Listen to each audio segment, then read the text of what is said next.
Quand j'étais, il y a quelques années maintenant, au noviciat à Strasbourg, des frères dominicains, nous avons tous, les novices, eu l'occasion, la chance, la grâce de lire la Bible dans son intégralité, à une ou deux reprises, 3 reprises pour les gros lecteurs.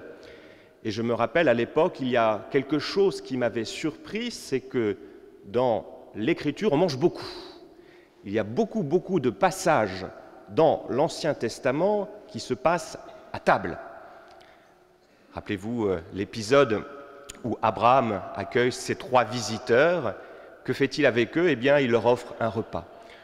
Nous avons la référence à Melchisédek qui donne le pain et le vin, la bénédiction, donc présage d'un repas. On pourrait continuer comme cela dans l'Ancien Testament. Et si nous regardons maintenant du côté du Nouveau Testament, on se rend compte que c'est la même chose. Dans l'Évangile de Jean, la première apparition publique, le premier miracle fait par Jésus, rappelez-vous, qu'est-ce que c'est? C'est la transformation de l'eau en vin pour que le banquet des noces se poursuit. Poursuivons la lecture. La multiplication des pains, c'est le texte d'évangile de ce jour. Une expérience très importante puisque Jésus a fait 2 multiplications des pains. Donc le souci du repas. Et si nous poursuivons encore, bien sûr, il y a la Sainte Seine, le moment où Jésus rassemble tous ses disciples autour de la table. Et puis, si nous poursuivons, le temps pascal est encore tout proche. Vous avez tous certainement remarqué que Jésus, très souvent, presque 9 fois sur 10, en étant un peu exagéré, mais 9 fois sur 10, comment Jésus rejoint ses disciples? Eh bien, il les rejoint à table. À table. Il y a beaucoup d'apparitions du ressuscité qui se passent à table. Et c'est quelque chose que je n'avais pas vu et que Fabrice Adjadj m'a aidé à découvrir dans son dernier livre. Je vais vous lire quelques lignes qu'il écrit et qui nous permettent de comprendre pourquoi la table est si importante. J'aurais pu poursuivre en disant que Isaïe nous présente la vie éternelle sous la forme d'un banquet avec des viandes grasses, des vins capiteux. Donc ça tourne donc là aussi dans la vie éternelle. On va continuer de manger, de déguster les beaux fruits de la création. Mais revenons donc à Fabrice Adjadj. Je lui laisse la parole avec son style, qu'on apprécie plus ou moins, mais moi j'apprécie beaucoup. Le repas, écrit donc le philosophe, est à la fois moins abstrait et plus universel que les mots et les idées. Et de poursuivre. Lors d'un vernissage, pour les plus jeunes, un vernissage, c'est cette collation, ce petit repas que l'on fait après une exposition, pour inaugurer une exposition. Donc lors d'un vernissage, écrit Fabrice Adjadj, l'accord est plus unanime autour du buffet que devant les œuvres, surtout si c'est de l'art contemporain, qui sont parfois diversement appréciés. Seuls quelques-uns peuvent se retrouver à une exposition ou une conférence. Il y va de leur affinité esthétique, de leur engagement politique, de leurs orientations intellectuelles. Par contre, tous se retrouvent autour d'une table. Elle ne requiert pas d'autre qualification que d'avoir faim. Là se rencontrent le savant, l'ignorant, le vieillard, le jeune, le riche, le pauvre, l'innocent, le pécheur. À table, poursuit donc notre philosophe, la nourriture bâillonne le beau parleur et fournit une contenance au muet. La jolie fille mastique, le laidron devient un convive. L'ingénieur avale avec moins de bonheur que le déficient mental et certainement moins d'application que le nourrisson. Quand vous voyez un petit bébé qui a la joie de déguster ce biberon, eh bien, il y va avec une force extraordinaire. Les voilà donc tous à égalité devant les mets plus que devant la mort. Et voilà la religion qui devient vraiment catholique, c'est-à-dire universelle. Elle ne veut pas qu'on adhère à une idéologie ni à une phraséologie, c'est-à-dire à des discours un peu creux. Non, ce n'est pas ce qu'elle veut. Elle veut seulement qu'on ouvre la bouche ensemble et qu'on sache manger. Il conclut avec ce passage du psaume 80, c'est moi le Seigneur ton Dieu qui t'ai fait monter d'Égypte.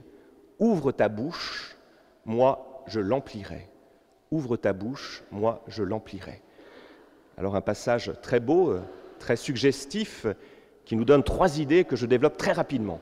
La première, c'est cette universalité. Quel est le lieu où un peuple se rassemble aussi différent qu'au cours d'une Eucharistie?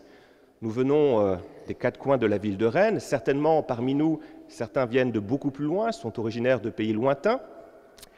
On n'a pas tous la chance d'être nés en Bretagne. C'est mon cas, je n'ai pas eu cette chance. Donc on vient d'un peu partout. Il y a des jeunes, des moins jeunes, des intellectuels, des moins intellectuels. D'un point de vue politique, j'en suis sûr qu'il y a aussi beaucoup de variétés, beaucoup de différences. Quel est le lieu où un peuple aussi varié, aussi chamarré, se retrouve pour vivre ensemble un moment de communion?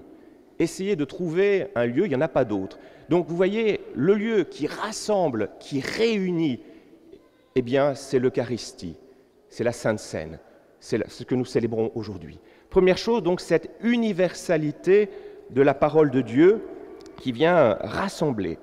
La deuxième chose que je trouve aussi très beau dans ce que nous dit Fabrice Adjadj, c'est que le repas renvoie à quelque chose finalement d'élémentaire, de très simple.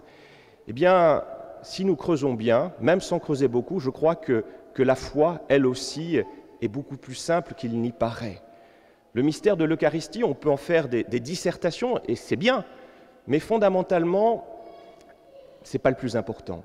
Le plus important, c'est quoi? C'est tout simplement écouter son cœur, nous dire que dans quelques instants, c'est Jésus qui sera là.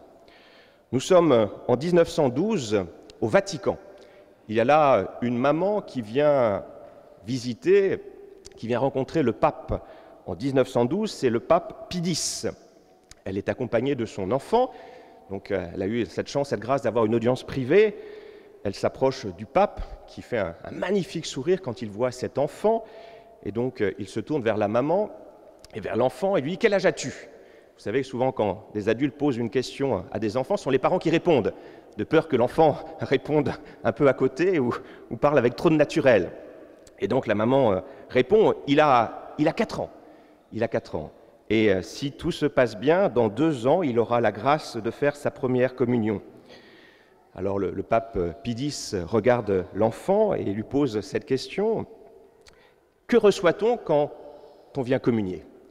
L'enfant est un peu impressionné, mais il dit « Eh bien, on reçoit Jésus. » Le pape Pie X poursuit « Mais qui est Jésus ?»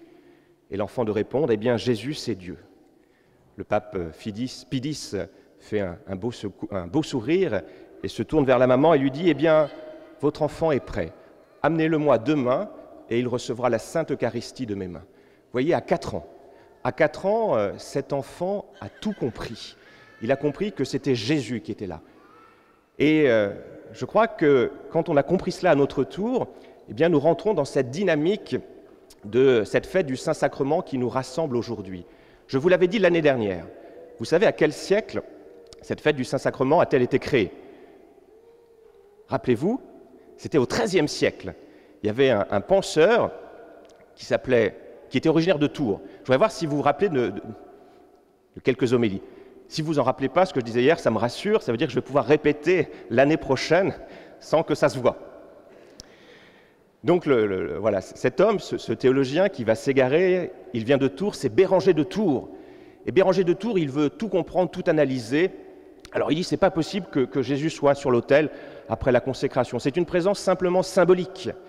Et là, ce qui est magnifique, c'est de voir la réaction. Et la réaction, elle n'est pas d'abord venue des théologiens, elle est venue du peuple de Dieu, des fidèles, en disant « Non, nous, on tient vraiment à cette présence réelle, parce que vos beaux discours, mes chers pères, on ne les comprend pas toujours. Dans vos sermons, dans vos homélies, vous êtes parfois un peu compliqués.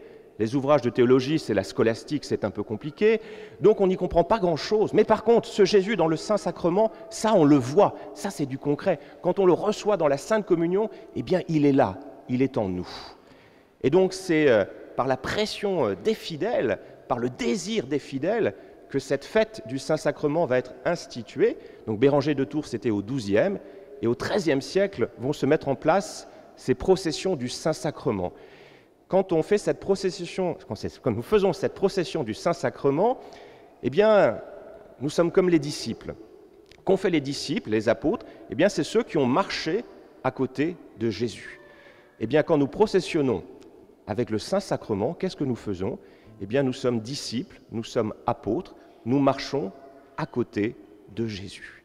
Et ça, le peuple des fidèles l'a compris. Donc, cette réalité du Saint-Sacrement, c'est une réalité universelle. Il suffit de fermer les yeux, d'ouvrir notre cœur, et Jésus est là. Dernière idée très rapide, que se passe-t-il si nous ne mangeons pas? Si nous ne mangeons pas, eh bien, dans un premier temps, nous perdons quelques kilos, ce qui est plutôt pas mal, mais si nous poursuivons dans cette direction de manière non sérieuse, déraisonnable, eh bien, les forces s'en vont, et puis la vie, progressivement, s'éteint. Eh bien, je crois que c'est la même chose avec le Saint-Sacrement, ce repas où nous sommes tous conviés, invités. Si nous ne venons pas communier régulièrement, si nous ne venons pas adorer ce Seigneur, eh bien, la vie de notre âme, notre vie spirituelle dépérit. C'est ce que je vous disais dimanche de Pentecôte. Nous ressemblons à quoi? À qui? Pour faire référence à cet ouvrage d'Hervé Lebras et Emmanuel Todd, nous ressemblons à ces catholiques zombies, des morts vivants. Quand nous ne communions plus au corps du Christ, eh bien, la vie de notre âme dépérit. Alors, demandons vraiment au Seigneur déjà d'ouvrir notre cœur. Un enfant de 4 ans est capable de rentrer dans ce mystère de l'Eucharistie. Eh bien, demandons au Seigneur qu'il ouvre notre cœur pour que nous puissions le voir, que nous puissions véritablement le recevoir. Et que se passe-t-il quand nous recevons Jésus? Eh bien, nous devenons Jésus, nous devenons le Christ. C'est la grande différence qui existe entre le Saint-Sacrement et les autres aliments. Quand nous mangeons, par exemple, un fruit, nous transformons le fruit en nous-mêmes, en muscles, en force. À l'inverse, quand nous recevons, nous mangeons Jésus, nous mangeons le Christ, c'est la vie de Dieu qui vient véritablement s'emparer de nous et nous devenons un autre Christ. Nous devenons en quelque sorte des ostensoirs. Et c'est l'expérience que nous faisons souvent quand nous nous rendons dans des monastères. Nous voyons ces visages de moines, de moniales, qui sont rayonnants de la présence de Dieu. Ils n'ont pas besoin de parler, on les voit et on sent Jésus qui nous parle au travers de leur sourire, au travers de leur regard. Alors, demandons au Seigneur vraiment de nous laisser transformer. Je vous laisse avec une citation très belle de Sainte Thérèse. Sainte Thérèse avait une grande dévotion à l'Eucharistie. Elle disait, en contemplant ce Christ, « Je suis appelé à devenir cela. Je suis appelé à devenir le Christ, moi aussi. » Mais pour moi, constatait-elle, ça traîne. Pourquoi? Quelle est la différence qui existe entre cette hostie qui est sur l'autel et moi-même? Eh bien, c'est que l'hostie est complètement abandonnée à la parole de Dieu. Elle est complètement abandonnée. Moi, je résiste. Alors, demandons au Seigneur de ne plus résister pour entrer dans ce mystère du Saint-Sacrement et pour devenir nous-mêmes le Christ. Amen.